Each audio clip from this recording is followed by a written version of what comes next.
The first thing that comes to mind in terms of population growth is how do you plan for that in a meaningful way to retain the essence of a community feel?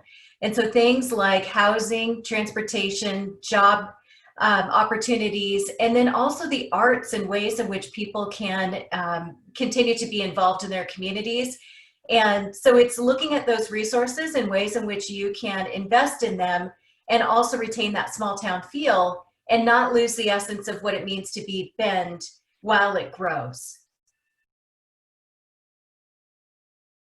So the growth within Bend is already showing up in the other outlying communities, and that is showing up in things such as housing. Individuals not being able to afford homes in the Bend area find themselves seeking to the smaller communities, either for quality of life issues or also because housing affordability can really be challenging as the community of Bend grows. So I think it will impact in terms of necessary services in the outlying areas. It will also impact in terms of housing stock and making sure that there are a variety of housing opportunities in those areas, transportation and transit to make sure that individuals have access to those services that they need in the Bend community. But I think what's really important for the outlying areas is to make sure that they're doing the type of visioning processes that are afforded to them so they can retain their unique characteristics and what it means to be a Sisters, Lapine, Redmond as Bend grows. I think the smaller communities around Bend have really been able to hone in on their unique characteristics. The community of Sisters, for instance, has a really well-honed Western sort of feel about it. That small community essence is really strong. Redmond has coined themselves as the hub. They've focused in on family wage jobs, the commercial activities, that type of thing. And then Lapine being the sort of rural area that they are, really have been able to identify what matters to their own community. And I think a lot of that is through the visioning that they've done, but also in being mindful about how they're approaching the growth that's happening in their own communities and making sure that it just isn't overflow from a community like Bend.